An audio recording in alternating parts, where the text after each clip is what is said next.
Sehebat apapun goncangan yang terjadi hari-hari ini, tetapi kalau kita masih bisa ada sampai hari ini, itu bukti bahwa Tuhan menyertai setiap kita. Amin. Iya, kita akan sama-sama membaca firman Tuhan yang terambil dari Injil Yohanes pasal yang keempat. Iya, Injil Yohanes pasal yang keempat, judul perikopnya adalah percakapan dengan perempuan Samaria. Ya, judulnya ini luar biasa saudara, percakapan dengan perempuan Samaria. Saya percaya akan ada banyak hal yang akan Tuhan bukakan bagi setiap kita, dan kita akan membaca sama-sama. Ayat yang pertama begini, Injil Yohanes pasal 4 ayat yang pertama. Ketika Tuhan Yesus mengetahui bahwa orang-orang Farisi telah mendengar bahwa ia memperoleh dan membaptis murid lebih banyak daripada Yohanes, meskipun Yesus sendiri tidak membaptis melainkan murid-muridnya, ayat 3, ia pun meninggalkan Yudea dan kembali ke Galilea. Pada waktu itu Tuhan Yesus dalam pelayanannya bersama dengan murid-muridnya membaptis banyak orang. Padahal Yesus tidak membaptis, murid-muridnya yang membaptis. Tapi ketika orang Farisi mendengar, maka mereka menjadi marah saudara ya. Lalu Yesus menyingkir dari sana, di sini dikatakan ia meninggalkan Yudea dan kembali ke Galilea. Ada yang menarik, tujuan Yesus adalah ke Galilea saudara ya. Tapi di sana dikatakan ayat yang keempat, ia harus melintasi daerah Samaria. Pada waktu itu orang-orang yang akan menuju ke satu tempat, terutama orang Yahudi, dia tidak akan melewati daerah Samaria. Kenapa? Karena orang Yahudi dan orang Samaria dari dulu itu bermusuhan. Ya, orang Samaria itu adalah orang-orang yang mendiami Palestina Utara ya, yang dulu dia adalah kerajaan Israel Utara, tetapi sejak abad 6 sebelum Masehi itu terjadi perpecahan. Jadi orang Yahudi dan orang Samaria itu berpecah dari dulu. Kenapa? Masalah etnis ya. Orang Israel menganggap bahwa orang Samaria itu bukan keturunan Israel asli karena mereka sudah mengalami kawin campur saudara. Dan sejak saat itu terjadi banyak perpecahan, antara Yahudi dan Samaria, termasuk dari cara beribadah ya. Orang Samaria tidak mau beribadah ke bait Allah, tetapi orang Yahudi beribadah ke bait Allah. Orang Samaria menuduh orang Yahudi sesat, sebaliknya orang Yahudi menuduh orang Israel sesat. Lalu terjadi perpecahan, dan sejak saat itu orang-orang Yahudi tidak mau melintasi daerahnya orang Samaria. Tetapi ada yang menarik, Yesus ketika dia mau menuju ke Galilea, di sana dikatakan dia harus melintasi daerah Samaria. Yesus memilih melewati Samaria. Kenapa? Ada sesuatu yang luar biasa. Ayat yang berikutnya saudara, ayat yang kelima. Maka sampailah ia ke sebuah kota di Samaria yang bernama Sikhar, dekat tanah yang diberikan Yakub dahulu kepada anaknya Yusuf. Di situ terdapat sumur Yakub. Yesus sangat letih oleh perjalanan, karena itu ia duduk di pinggir sumur itu. Hari kira-kira pukul 12 siang saudara. Ya saudara, kita percaya bahwa semua yang Yesus lakukan di dalam perjalanan pelayanannya adalah mengikuti tuntunan Roh Kudus. Jadi bukan secara kebetulan dia melewati sumur itu, tapi ada sesuatu tujuan Tuhan di sana ya. Percayalah, dalam hidup ini Tuhan selalu turut bekerja untuk mendatangkan kebaikan kita. Amin saudara. Lalu di sana dikatakan hari kira-kira jam 12 siang. Yesus duduk di dekat sumur ya, karena dia haus, dia mau minum di sumur itu. Lalu ayat yang ke-7 berkata begini, maka datanglah seorang perempuan Samaria hendak menimba air. Kata Yesus kepadanya, berilah aku minum. Saudara, saya mau tanya saudara ya, orang itu pergi ke sumur biasanya jam berapa? Yang tidak punya sumur ketahuan. Ya, saya dulu waktu belum ada PAM, kita dulu datang ke sumur ya. Ada sumur saudara ya. Iya, karena ini banyak pemirsa di kanan dan di kiri, jadi saya melihat semua orang. Mungkin ada di rumah yang duduk di meja makan, yang duduk di dapur, saya lihat dari ujung sampai ujung ya saudara. Jadi saudara, ya mungkin ya Yesus waktu itu lewat jam 12 siang loh, jam 12 siang ya. Orang itu kalau ke sumur waktu terbaik yang pertama apa? Pagi. Kok tahu punya sumur? Ya. Kenapa saudara pagi? Karena di situ kita baru bangun. Pasti semua aktivitas butuh air, ya. Itu pasti orang akan butuh air pagi hari. Dia ke kamar mandi, cuci piring, cuci baju, bersih-bersih, semua pakai air. Yang kedua, orang datang ke sumur itu kira-kira jam berapa? Sore. Kenapa? Udah habis persiapan yang pagi. Ya datang lagi dia sore. Tapi perempuan ini dia datang jam 12 siang ke sumur. Saudara tahu kenapa? Ya, bukan karena pagi dia jaga toko. Zaman itu belum ada orang jaga toko ya di Tanah Abang nih. Ya, jadi saudara, ya kenapa dia datang jam 12 siang? Itu waktu yang sepi. Tidak ada orang. Perempuan ini bermasalah, dia nggak mau ketemu orang. Orang itu kalau bermasalah tidak mau ketemu orang, ya tapi kalau tidak bermasalah ya ketemu aja. Dia sengaja datang di waktu sepi, berharap tidak ada orang di sumur. Dan benar waktu dia datang, cuma ada satu, siapa? Yesus. Percayalah dalam hidup ini tidak ada yang terjadi secara kebetulan. Karena Tuhan turut bekerja mendatangkan kebaikan. Ya, perempuan ini bermasalah, dia tidak mau ketemu orang, dia datang jam 12 siang. Kenapa dia bermasalah? Kita lanjutkan di sana. Ya, lalu datanglah seorang perempuan, ayat 7, perempuan Samaria hendak menimba air. Kata Yesus kepadanya, "Berilah aku minum." Ya. Lalu ayat yang ke-8, sebab semua murid-muridnya telah pergi ke kota membeli makanan. Ayat 9. Kata perempuan Samaria itu kepadanya, "Masakan engkau seorang Yahudi minta minum kepadaku seorang Samaria?" Pada waktu itu orang Samaria adalah orang yang dianggap tidak bagi orang Yahudi itu mereka itu sesat, mereka itu pokoknya terbuang, tidak masuk dalam kumpulan orang Israel pada waktu itu, saudara. Lalu dia bilang, "Masa engkau orang Yahudi minta minum kepadaku orang Samaria?" Ini artinya apa? Yesus itu tidak pernah memandang siapapun kita. Dia datang kepada siapa dia mau datang. Karena itu jangan pandang rendah orang, saudara. Karena Yesus bisa datang kepada siapa saja dia mau datang, ya. Lalu di sini dikatakan, sebab orang Yahudi tidak bergaul dengan orang Samaria. Ayat 10, jawab Yesus kepadanya, "Jikalau engkau tahu tentang karunia Allah dan siapakah dia yang berkata kepadamu, 'Berilah aku minum,' niscaya engkau telah meminta kepadanya dan ia telah memberikan kepadamu air hidup." Ya. Yesus berkata kepada perempuan itu, sekiranya engkau tahu, engkau ini berhadapan dengan siapa, ya? Jikalau engkau tahu tentang karunia Allah. Saudara, ini gambaran tentang banyak orang Kristen hari-hari ini.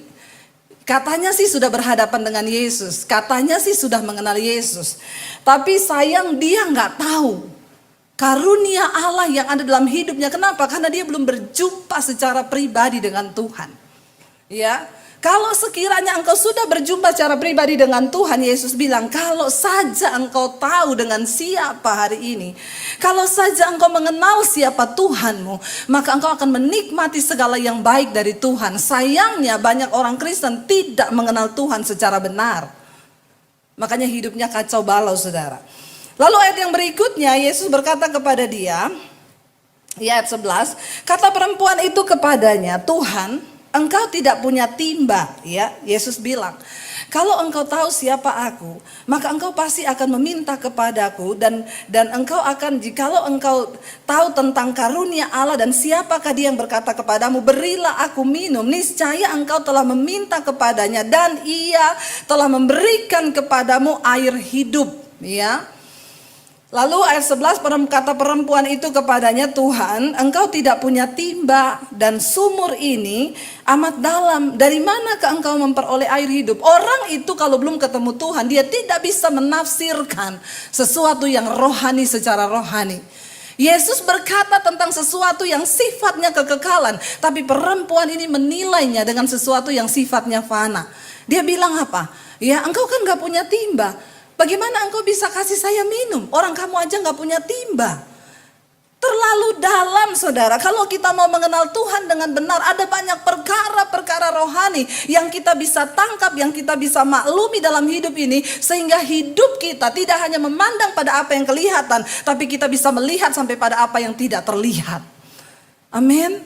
Yesus berkata kepada dia, saudara, dia bilang, kamu kan gak punya timba, bagaimana kamu kasih saya air? Sangat terbatas pemikiran dia, saudara. Lalu ayat yang berikutnya, ayat 12, dia berkata, adakah engkau lebih besar daripada bapa kami Yakub, yang memberi sumur ini kepada kami, dan yang telah minum sendiri dari dalamnya, ia serta anak-anaknya dan ternaknya. 13, jawab Yesus kepadanya, barang siapa minum air ini, ia akan haus lagi. Saudara, di mana-mana orang mencari air itu karena dia haus, dia pengen minum. Ya, tapi Yesus bilang sama perempuan ini, kalau kamu minum air ini, kamu pasti akan haus lagi. Saya kasih tema firman Tuhan ini, haus akan kepuasan. Ya, ini temanya dalam loh. Dalam sekali nih kalau saudara mau menggali, haus akan kepuasan. Orang lain kan haus akan air, minum air sudah kenyang, nanti haus lagi. Haus akan apa? Haus akan uang, ya. Lalu dia cari uang, ya. Ada orang yang haus akan jabatan, dia berburu jabatan sampai menghalalkan segala cara untuk dapat. Ada orang yang haus kasih sayang, ya pokoknya di mana-mana dia pengen disayang sampai jadi jablay karena jarang dibelai. Makanya bapak-bapak tolong istrinya itu dibelai supaya tidak haus kasih sayang, ya. Ini terjadi, saudara, wanita ini ternyata memang wanita yang bermasalah. Makanya dia datang jam 12 siang, dia gak kepengen ketemu orang. Dan Yesus tahu dia bermasalah, makanya Yesus pergi ke sumur itu. Saudara lihat ayat yang berikutnya, di sini dikatakan begini. Ya, ayat 14. Tetapi barang siapa minum air yang akan kuberikan kepadanya, ia tidak akan haus untuk selama-lamanya. Sebaliknya air yang akan kuberikan kepadanya akan menjadi sumber mata air di dalam dirinya, yang akan terus-menerus memancar sampai kepada hidup yang kekal. Kenapa saya bilang perempuan ini bermasalah dan saya kasih tema, judul tema khotbah hari ini adalah haus akan kepuasan. Dari sananya perempuan ini bermasalah, ya. Itu terbukti dari ayat yang ke-15, ya. Kata perempuan itu kepadanya, Tuhan, berikanlah aku air itu supaya aku tidak haus dan tidak usah datang lagi ke sini untuk menimba air. Kata Yesus kepadanya, pergilah panggil suamimu datang ke sini. Ayat 17, kata perempuan itu, aku tidak punya suami. Kata Yesus kepadanya, tepat katamu bahwa engkau tidak mempunyai suami, sebab engkau sudah mempunyai 5 suami, dan yang sekarang ada padamu bukanlah suamimu. Dalam hal ini engkau berkata benar. Kita baru menemukan persoalan dari wanita ini yang sesungguhnya. Dia memiliki 5 suami, yang 4 itu suami sah dan semuanya sudah bercerai, dan sekarang dia tinggal dengan laki-laki dan dia tidak menikah, dia kumpul kebo. Kata Yesus, dia bukan suamimu. Yang kelima, saudara, kenapa wanita ini melakukan hal itu? Ada sebuah kehausan di jiwanya yang tidak terpenuhi. Dia berharap ketika dia menikah dengan suami yang pertama, mungkin kepuasan itu akan datang. Rasa haus akan kehausan yang selama ini dia cari, mungkin dia haus akan kasih sayang, dia haus akan apapun yang dia butuhkan oleh jiwanya. Ketika dia menikah dengan suami yang pertama, ternyata semuanya terjadi tidak sesuai yang dia inginkan. Lalu dia terpaksa harus mengakhiri dengan perceraian rumah tangga yang pertama. Kehausannya tidak terpuaskan. Ada begitu banyak orang yang berpikir ketika dia menikah dia akan dapat kepuasan di dalam jiwa. Ternyata ketika dia masuk dalam pernikahan, ternyata prewed tidak seindah afterwed. Jangan tertawa saudara, bertobat. Ya, benar saudara. Ya, ada banyak orang yang memasuki pernikahan dengan harapan-harapan akan memiliki kepuasan. Apa yang sedang saudara cari hari ini di dalam jiwamu? Kepuasan apa yang sedang saudara ingin dapat di dalam dirimu? Saya mau bilang saudara, dengan apapun engkau tidak akan pernah bisa mengisi kehausan itu. Kehausan yang engkau cari untuk memuaskan hasrat dalam dirimu, selain jiwamu diisi oleh sesuatu, yaitu kasih Tuhan. Ada sebuah kebutuhan di jiwa manusia yang tidak akan pernah terisi oleh apapun kecuali oleh Tuhan. Ada orang-orang yang berpikir bahwa kekayaan adalah sesuatu yang memuaskan. Tidak diceritakan di sini wanita ini menikah dengan 4 pria sebelumnya, mungkin orang kaya. Ya, ada orang yang melandaskan pernikahan dengan kekayaan karena dia berpikir bahwa ketika dia memperoleh kekayaan dari suaminya maka jiwanya bahagia, jiwanya terpuaskan. Ternyata ketika dia memasuki pernikahan yang kedua, yang dia harap, saya percaya saudara, semua orang menikah gak ada masuk dengan pernikahan dan harapan yang tidak bahagia. Gak ada orang berpikir gini, saya mau menikah nanti 2 tahun cerai. Itu orang gila. Orang normal semuanya pengen membangun sebuah keluarga supaya bahagia, supaya sebuah kehausan di dalam jiwa itu bisa dia didapatkan dalam pernikahan itu. Tetapi ketika dia gagal dengan yang pertama, dia membangun dengan yang kedua, saya yakin dia sudah punya pengalaman dengan pernikahan yang pertama. Mungkin dia bilang, pernikahan pertama dulu saya tertipu dengan suami saya, dia cuma manis di mulut, penuh gombal. Jadi yang kedua saya akan cari laki-laki yang tidak suka gombal. Dia cari laki-laki yang to the point ngomong ya, kalau gendut ngomong gendut. Walaupun marah tapi itu fakta.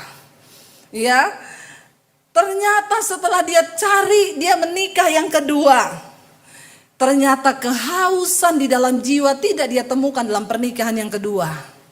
Dan akhirnya berakhir di dalam perceraian lagi. Kenapa saudara? Karena ada sebuah kebutuhan di jiwanya yang belum terpenuhi. Lalu dia sedih pasti hari itu dan dia tidak berhenti mencoba.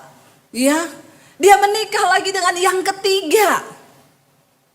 Ya, lalu dengan harapan dia sudah punya 2 pengalaman kegagalan, pasti dia lebih berilmu. Sudah 2 kali gagal, masa gagal lagi? Ya, orang bilang jangan jatuh ke lubang yang sama, kecuali lubangnya banyak. Jangan membuat lubang sendiri saudara. Hari-hari ini saya banyak melihat ada orang konseling sama saya, Bu, saya ini dulu nikah pertama gagal Bu, lalu saya nikah lagi yang kedua gagal lagi Bu, saya coba yang ketiga gagal lagi Bu, ini saya sekarang sudah dekat juga sama duda Bu. Saya bilang jangan cari jodoh dulu, cari Tuhan. Ya, benar nggak? Dia bilang sama saya, Ibu doakan apakah ini jodoh dari Tuhan. Jangan cari jodoh dulu, cari Tuhan dulu. Ya, kalau kamu temukan Tuhan, kamu jiwamu sudah terisi dengan kepuasan, maka ketika engkau masuk dalam pernikahan, ya insya Allah itu pernikahan yang benar. Benar gak saudara? Lalu akhirnya dia bercerai yang kedua, dia menikah dengan yang ketiga, pasti dengan sebuah pengharapan akan berbahagia. Tetapi ternyata dia gagal lagi untuk yang ketiga kali. Lalu mereka bercerai. Lalu Yesus berkata, iya benar kamu gak punya suami karena kamu punya 5. Ya, dan yang sekarang yang hidup bersamamu bukan suamimu, karena cuma kumpul kebo. Betapa kasihan perempuan ini, jiwanya sangat bermasalah. Ada sebuah kehausan akan kepuasan yang dia cari tapi dia gak temui di dalam 5 laki-laki. Saudara, hari ini engkau sedang haus akan apa? Dengan semua yang terjadi yang kita lihat di depan mata, bagaimana virus corona datang dengan tiba-tiba tanpa ada pemberitahuan.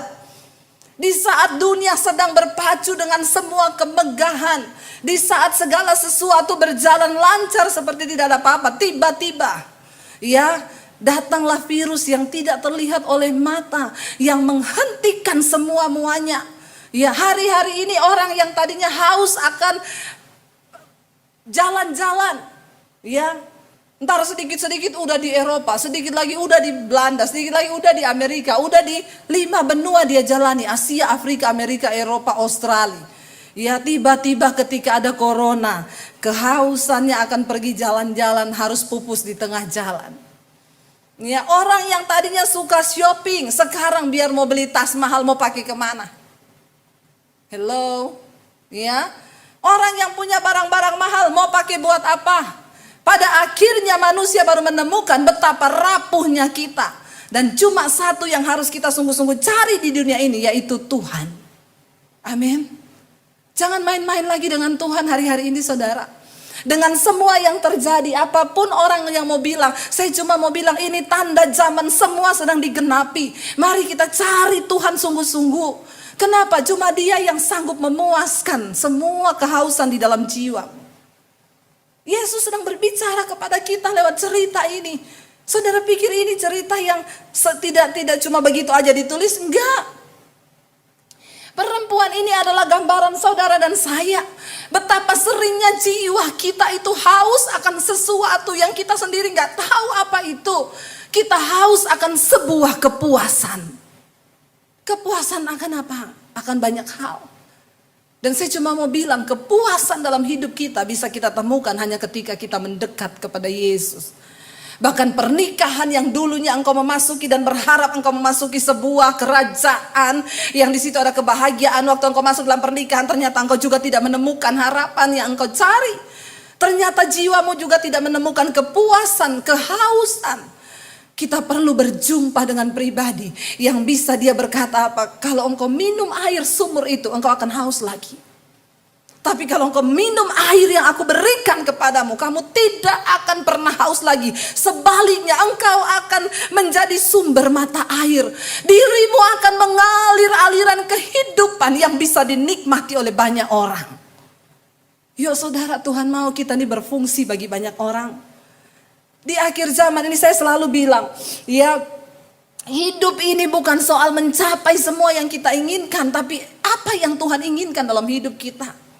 Ya, berhentilah berkata kepada anak-anakmu, kejarlah cita-citamu setinggi langit.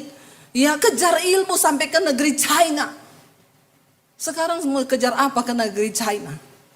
Ya, saya berkata kepada anak saya, Dek, jangan kejar cita-citamu, tapi kejar cita-cita Tuhan atas hidupmu. Amin. Kenapa saudara? Jangan sampai kita salah. Karena Alkitab berkata, apa yang dikagumi manusia itu dibenci oleh Allah. Manusia beranggapan kalau anak itu sukses waktu dia memperoleh mimpi-mimpinya dipandang wow oleh semua orang. Enggak. Apa yang Tuhan mau untuk kita dapatkan di dunia ini? Kita menjadi aliran sumber mata air ketika Yesus ada dalam hidup kita. Yesus berkata, kalau engkau minum air daripadaku, kamu gak akan datang ke sumur ini lagi. Tetapi dirimu akan menjadi mata air yang akan meluap dari dalam dirimu. Dan banyak orang yang haus yang akan datang makan. Saya ingat cerita tentang saya, saudara. Saya adalah dulu orang yang hancur. Saya adalah orang yang sudah tidak punya pengharapan hidup. Saya adalah orang yang merasa semua kehausan di jiwa saya tidak saya temui. Sampai akhirnya saya berpikir untuk mengakhiri hidup saya dengan bunuh diri. Saya pikir mati yang paling enak. Tapi ketika saya berjumpa dengan Tuhan, ada peristiwa sumur di dalam hidup kita. Ketika saya ada di dalam kebimbangan akan mengakhiri hidup saya, Yesus datang menghampiri saya. Dan dia datang, dia masuk memberikan aku air hidup itu. Dan saudara tahu ketika saya minum air hidup yang dari Yesus itu. Dan saya menemukan kepuasan di dalam dia. Dan apa yang Yesus itu bilang benar. Hari ini kita menjadi orang yang membawa aliran hidup bagi orang lain. Ada begitu banyak orang yang sudah mau mengakhiri hidupnya yang datang kepada saya dan minta untuk didoakan. Ada begitu banyak orang yang rumah tangganya hancur, mau bercerai, tetapi hari-hari ini dipulihkan. Kenapa? Tuhan memberikan engkau air hidup itu bukan tanpa maksud. Dia ingin engkau menjadi aliran air hidup yang memberi air itu kepada orang lain, saudara. Ini tidak bisa dibeli dengan uang sekaya apapun, saudara. Ini tidak akan pernah bisa ditukarkan dengan harta yang ternilai seapapun. Hanya ada di dalam Yesus. Yesus berkata, ya bayangkan saudara, perempuan ini. Waktu saya baca lagi, ini ayat sebenarnya sering kita baca. Tapi ketika tadi saya merenungkan terus ayat ini, ada begitu banyak yang Roh Kudus bukakan sesuatu yang baru. Saya tertuju kepada tokoh dari perempuan ini. Betapa Yesus mengasihi dia. Dosanya banyak? Iya, dia lagi kumpul kebo. Kenapa dia kumpul kebo dengan laki-laki? Dia merasa dia sudah gagal dengan 4 laki-laki yang lain. Siapa tahu dia mendapat kepuasan dari laki-laki yang satu ini. Dan saya yakin dia tidak menemukan apa-apa. Dia malah hanya diperbudak oleh dosa. Kenapa? Karena ada sebuah kehausan di dalam jiwa. Kehausan akan sebuah kepuasan yang dia tidak temukan dimanapun. Tapi waktu dia berjumpa Yesus, Saudara, di sini Yesus berkata begini. Ya, ayat yang ke-19. Kata perempuan itu kepadanya, Tuhan, nyata sekarang padaku bahwa engkau seorang nabi. Ya, ayat 20. Nenek moyang kami menyembah di atas gunung ini. Ingat, orang Samaria tidak menyembah di bait Allah. Ya, mereka menyembah di gunung-gunung. Ya, nenek moyang kami menyembah di gunung ini. Tetapi kamu katakan bahwa Yerusalemlah tempat orang menyembah. Kata Yesus kepadanya, percayalah kepadaku hai perempuan, saatnya akan tiba bahwa kamu akan menyembah Bapa bukan di gunung ini dan bukan juga di Yerusalem. Kamu menyembah apa yang tidak kamu kenal. Saudara lihat ya, kami menyembah apa yang kami kenal, sebab keselamatan datang dari bangsa Yahudi. Mengapa perempuan ini jiwanya penuh dengan kehausan akan kepuasan? Karena dia menyembah Tuhan yang tidak dia kenal. Dan banyak orang Kristen hari-hari ini yang seperti itu. Kayaknya engkau ke gereja, kayaknya engkau pelayanan, kayaknya engkau khotbah, kayaknya engkau mimpin pujian, tapi engkau tidak kenal Tuhan. Engkau kayaknya menyembah, tapi engkau menyembah sesuatu yang tidak engkau kenal. Karena itu jiwamu tuh gak pernah ada kepuasan. Ya, Yesus berkata, kamu menyembah apa yang tidak kamu kenal. Kami menyembah apa yang kami kenal. Penyembahan itu harus berdasar pada pengenalan akan Tuhan. Kalau engkau tidak pernah mengenal Tuhanmu, bagaimana engkau bisa menyembah Dia? Bagaimana engkau bisa meneteskan air mata ketika engkau berkata, engkau baik Tuhan, engkau baik. Hanya orang-orang yang pernah merasakan kebaikan Tuhan yang bisa bercucuran air mata dan berkata, engkau baik Tuhan. Kita perlu mengalami perjumpaan pribadi dengan Tuhan. Engkau perlu punya pengalaman di sumur air kehidupan bersama Tuhan. Mungkin saat itu adalah saat pelarian seperti wanita itu, dia datang tengah hari di saat tidak ada orang karena dia malu ketemu orang. Karena perempuan ini bermasalah dengan dirinya, akhirnya dia bermasalah dengan orang lain. Dan saudara, kalau jiwamu itu tidak terpuaskan, maka hubunganmu akan rusak. Hubungan dengan istri rusak, hubungan dengan anak rusak, hubungan dengan semua orang akan rusak. Engkau merusak semua hubunganmu, kenapa? Karena jiwamu bermasalah. Engkau belum ketemu Tuhan. Engkau menyembah sesuatu yang tidak engkau kenal. Capek kita menyembah sesuatu yang tidak kita kenal. Karena itu hari-hari ini saudara, sekalipun dunia sedang digoncangkan, kenalilah siapa Tuhanmu. Punyalah pengenalan akan Tuhan yang benar. Masuk dalam doa-doa pribadimu dan bilang, Tuhan, aku pengen mengenal Engkau. Jangan terjebak dalam rutinitas kekristenanmu. Itu bukan jaminan engkau diselamatkan. Karena ketika Yesus datang kali yang kedua, siapa yang dia cari? Orang yang mengenalnya dan orang yang dikenalnya. Lalu di sini Yesus berkata ayat 23, tetapi saatnya akan datang dan sudah tiba sekarang, bahwa penyembah-penyembah benar akan menyembah Bapa dalam roh dan kebenaran, sebab Bapa menghendaki penyembah yang demikian. Ayat 24, Allah itu roh dan barang siapa menyembah Dia harus menyembahnya dalam roh dan kebenaran.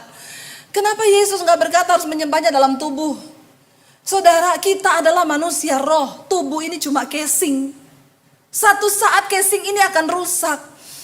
Jadi jangan pernah menipu Tuhan dengan semua gerakan tubuhmu seolah-olah itu rohani, menyenangkan hati Tuhan. Tuhan gak tertarik. Dia tertarik dengan manusia batiniamu, di mana rohmu itu dibaharui dan engkau menyembah Dia di dalam roh dan kebenaran. Engkau punya hubungan yang intim dengan Tuhan. Engkau punya hubungan yang intim dengan Dia dan engkau hidup di dalam takut akan Dia, di dalam roh dan kebenaran. Kenapa? Tuhan sedang mencari orang-orang yang mau menyembah Dia dalam roh dan kebenaran. Ya, ingat tubuh kita ini cuma casing loh. Satu saat kita semua akan mati. Hari-hari ini kematian begitu ada di depan mata kita. Ya, tapi orang-orang yang mengerti kebenaran ini, kita tidak perlu takut lagi dengan apapun. Kenapa? Manusia yang sesungguhnya kita itu adalah manusia roh kita. Bapa itu roh, Dia mencari penyembah yang menyembah Dia dalam roh dan kebenaran. Ayat yang berikutnya saudara, jawab perempuan itu kepadanya, aku tahu bahwa Mesias akan datang, yang disebut juga Kristus. Apabila ia datang, ia akan memberitakan segala sesuatu kepada kami. Kata Yesus kepadanya, di situ dikatakan, ya, kata Yesus kepadanya, akulah dia yang sedang berkata-kata dengan engkau. Pada waktu itu datanglah murid-muridnya dan mereka heran bahwa ia sedang bercakap-cakap dengan seorang perempuan. Tetapi tidak seorang pun yang berkata, apa yang engkau kehendaki atau apa yang engkau percakapkan dengan dia. Maka perempuan itu meninggalkan tempayannya di situ. Lalu ia pergi ke kota. Perhatikan dan lihat, ketika perempuan ini berjumpa dengan air hidup yang benar itu. Tadi dia takut ketemu orang. Dia datang ke sumur sembunyi-sembunyi jam 12 siang di saat sumur sepi. Tapi waktu dia ketemu Yesus, tiba-tiba semua kehausan dalam jiwanya itu terisi oleh Tuhan. Dia gak minder lagi. Dia gak malu dengan keadaannya. Alkitab berkata perempuan itu meninggalkan tempayannya di situ. Lalu pergi ke kota dan berkata kepada orang-orang di situ, mari lihat, di sana ada seorang yang mengatakan kepadaku segala sesuatu yang telah kuperbuat. Mungkinkah dia Kristus itu? Maka mereka pun pergi keluar kota lalu datang kepada Yesus. Sementara itu murid-muridnya mengajak dia, katanya, Rabi, makanlah. Akan tetapi ia berkata kepada mereka, padaku ada makanan yang tidak kamu kenal. Saudara, ketika seseorang mengalami perjumpaan dengan Tuhan, jiwanya dipuaskan oleh Tuhan, semuanya berubah. Dia tidak malu lagi bertemu orang. Dia pergi ke kota, dia berteriak menceritakan siapa Yesus yang sudah memberikan kepuasan di jiwanya. Orang-orang yang mengalami Tuhan, engkau tidak akan pernah berhenti mulutmu menceritakan tentang Tuhan. Engkau tidak akan pernah berhenti mulutmu memberitakan siapa Yesus. Hari-hari ini saya melihat, saudara, bagaimana orang-orang mulai terus dipakai Tuhan. Lewat acara mesbah doa yang saya adakan setiap malam, orang-orang mengalami perjumpaan dengan Tuhan dan mereka mulai berani bersaksi.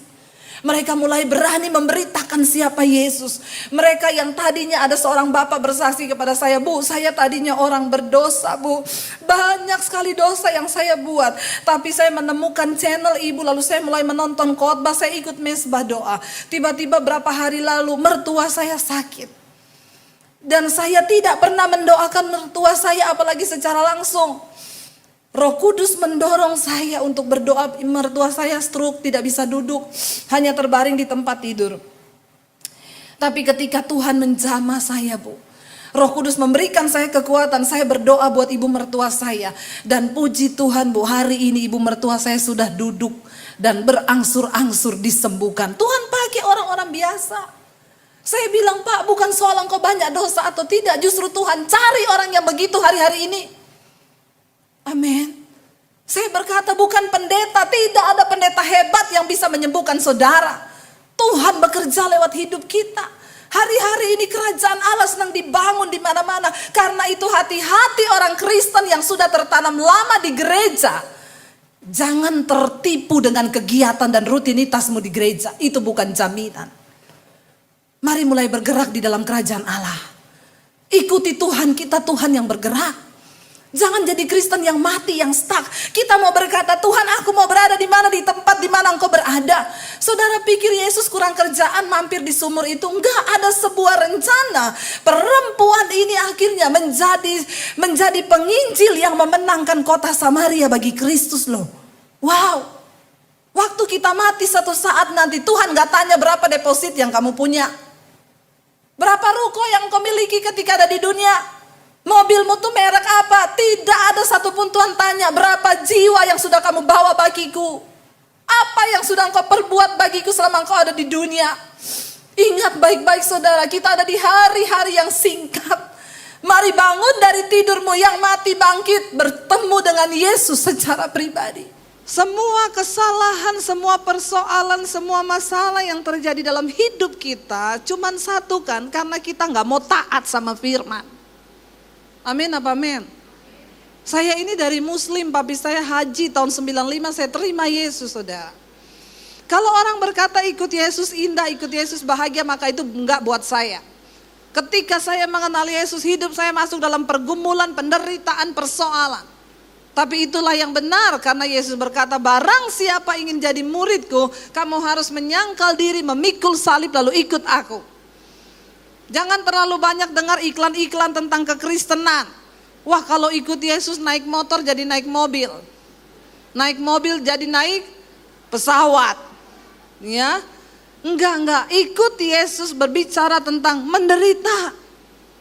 Ketika kita telah kehilangan esensi dari kekristenan yang sesungguhnya, maka disitulah kita sedang tersesat.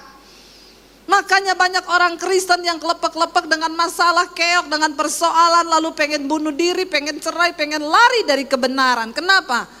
Karena kita sudah terlalu banyak mendengarkan iklan-iklan tentang kekristenan. Pengajaran-pengajaran yang bertentangan. Tadi semua yang disampaikan oleh Pak Niko itu semua penderitaan berbicara tentang menyalibkan daging. Ikut Yesus tuh gak enak. Tapi ketika kita mau, maka Tuhan yang akan memampukan kita, saudara. Ya, hidup ini bukan soal engkau diberkati atau tidak, bukan soal engkau bahagia atau tidak, tapi bagaimana kita setia sampai akhir. Mengikut Tuhan itu bayar harga. Ketika saya terima Yesus, saya dibenci sama keluarga saya. Tiap hari saya menderita sampai akhirnya saya diusir, mau dibunuh. Tahun 96 saya harus tinggalkan rumah tanpa bawa apa-apa termasuk ijazah saya. Papi saya bilang, kamu keluar, saya mau lihat Yesus kasih makan kamu pakai apa kalau gak bawa ijazah. Hanya dengan modal dengkul, iman, doa. Di depan saya jalan begitu buntu, tidak terlihat, semua gelap. Hanya air mata. Ya, kalau orang pernah merasakan penderitaan di dunia ini, saudara, saya pernah mengalami. Yang pertama, tidak punya uang 1 sen pun. Yang kedua, tidak ada satu orang pun yang saya bisa taruh pengharapan untuk saya hidup. Nggak ada. Itu benar-benar sebatang kara, dan disitulah saya dituntut hanya hidup pakai iman. Saya banyak berpuasa. Kenapa? Karena memang tidak ada yang mau dimakan. Ya, itu saya alami.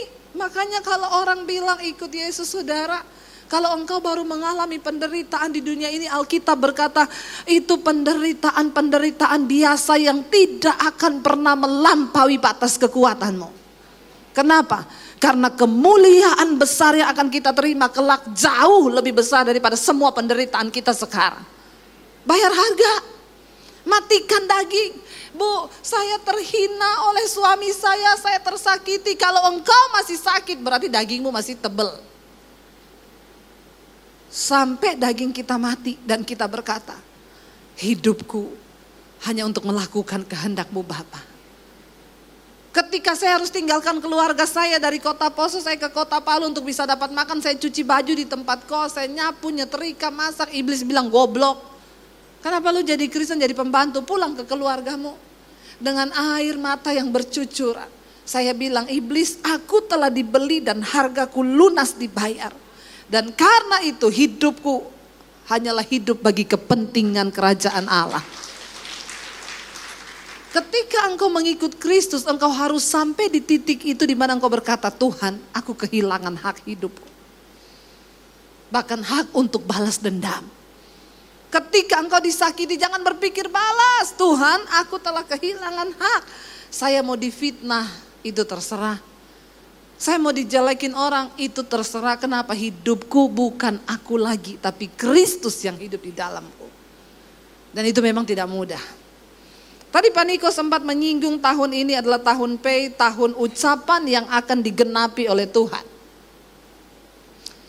Apa yang kau ucapkan itu adalah doamu, saudara. Saya telah melihat banyak kekacauan terjadi dalam kehidupan orang Kristen. Kenapa? Yang pertama dan yang utama penyebabnya adalah karena tidak taat pada kebenaran. Bu, saya itu dulu kan saya menikah sama suami saya. Dulu berdoa enggak waktu menikah? Ya memang jujur enggak berdoa. Salah dulu kan? Kenapa ibu-ibu ada di sini? Supaya engkau mengerti kebenaran dan engkau bawa kebenaran itu. Minimal kalau engkau tidak mau menginjil kepada orang lain, minimal bawa itu kepada keluargamu, anakmu yang ada di rumah supaya mengerti kebenaran. Kenapa? Karena kebenaran itu yang akan memerdekakan. Kesalahan banyak orang Kristen, mereka tidak pernah membawa kebenaran itu bagi orang-orang yang ada di sekelilingnya. Sehingga kesalahan itu terus berulang. Kita udah salah menikah, nanti anak-anak kita salah lagi menikah. Saya pernah layani suami istri mau bercerai, ceritanya istrinya selingkuh. Lalu suaminya marah besar. Lalu saya dan suami datang untuk melayani keluarga ini. Waktu kita layani, saya bilang sama istrinya, Bu, jangan ambil keputusan bercerai. Ibu sudah salah bayar harga. Bagaimana, Bu? Ya kalau suami marah atau dia ngungkit, terima saja. Kenapa? Alkitab bilang harganya mahal yang harus dibayar untuk dosa perselingkuhan. Lalu dia nggak tahan, saudara, karena ya laki-laki yang pernah dihianati itu memang, saudara, tidak enak. Salah dikit diungkit, salah dikit diungkit. Nah, dia nggak tahan, dia lontarkan perkataan yang juga menyakiti suaminya, lalu dipukul sama suaminya. Lalu dia lari ke rumah ibunya. Lalu suaminya telepon saya dan suami, Ibu, Bapak bisa tolong jemput istri saya? Saya bilang, tapi Bapak juga bertobat, jangan seenaknya begitu Pak, itu tangan Bapak itu imam dalam rumah tangga. Kenapa terjadi kekacauan dalam sebuah pernikahan? Karena pernikahan itu kehilangan fungsi alkitabiah. Tidak ada suami yang menjadi imam dan tidak ada istri yang menjadi penolong dalam rumah tangga itu. Makanya kacau, babak belur, anak berantakan. Kenapa? Karena suami istri tidak kembali kepada firman Tuhan. Lalu akhirnya saya pergi jemput, saudara. Sampai di rumah mamanya bukain pintu, kita ketok, Ibu permisi, saya Debbie Basir, saya pendeta yang sedang melayani ibu punya anak yang mau bercerai. Oh iya, maksudnya ibu pendeta sama suami datang ke sini ada apa? Ya, saya mau jemput anak ibu pulang ke rumahnya karena dia ditunggu oleh suami dan anak-anaknya. Lalu dia bilang sama saya begini, saya mau tanya ya sama ibu pendeta ya. Kalau anaknya ibu dapat jodoh seperti menantu saya, dipukul lalu dia pulang ke rumah ibu, lalu suaminya mau jemput dia lagi, ibu kasih dia pergi? Tolong ibu pendeta jawab saya. Saya pikir benar juga. Tapi saya nggak boleh bilang begitu kan. Saya dikasih hikmat sama Tuhan. Ibu tahu, Bu, itu tidak akan pernah terjadi. Kenapa? Karena anak saya mengerti mencari jodoh yang benar itu seperti apa. Karena saya mengajarkan mereka tentang bagaimana mereka harus dapat memenuhi kehendak Tuhan atas hidup mereka. Saya tahu anaknya ibu ketemunya di mana? Di karaoke kan. Makanya rumah tangganya jadi begitu. Dan ibu itu, saudara tahu, anaknya perempuan tiga-tiganya pulang ke rumahnya. Cerai semua tiga-tiga sama suaminya. Saya bilang, ibu bertanya kepada diri sendiri, apa yang ibu tabur buat anak-anaknya ibu? Sehingga mereka itu jadi seperti itu. Saudara, jangan pernah menyalahkan lingkungan. Karena taburan pertama firman Tuhan itu dari keluarga. Kita tidak bisa melepas anak kita hanya bertumbuh di sekolah minggu. Emang saudara pikir cukup anak kita bertumbuh dalam iman di sekolah minggu? Ya, enggak pernah cukup. Pelajaran tentang firman dan kebenaran nomor 1 itu di dalam keluarga. Dan Alkitab itu berkata, saudara, jangan cuma berteori di rumah, tapi jadilah pelaku firman. Kenapa? Karena perbuatan kita, teladan kita berbicara lebih keras daripada perkataan kita. Amin. Saya kasih contoh, ibu kalau mau tegur anak, kamu itu loh jangan main HP terus loh ya. Mami itu lihat dari tadi kamu tuh main HP terus loh. Lah itu mami main HP, ini kan mami lagi urusan. Kamu jangan ikut-ikut. Saudara, teladan apa yang kita bisa beri kepada anak-anak kita? Ya, seorang bapak tegur anaknya, kamu jangan merokok ya nak ya. Enggak bagus loh rokok itu. Lah bapak kok merokok? Kan bapak, jangan ditiru. Apa yang kita mau beri? Anak-anak itu hanya meniru. Ketika kita menjadi orang tua yang membawa mereka kepada kebenaran, memberi mereka teladan di dalam kebenaran, maka itu yang akan mereka bawa dan mereka pegang. Bagaimana seorang ibu bisa bicara kepada anaknya, kamu jangan pakai baju seksi ya, tapi maminya pakai celana pendek. Makanya kuntilanak akhir zaman sudah tidak muncul. Kenapa? Ya kata kuntilanak, saya sama orang Kristen lebih kudus saya. Baju saya panjang sampai di bawah, bolongannya 1 tok di belakang.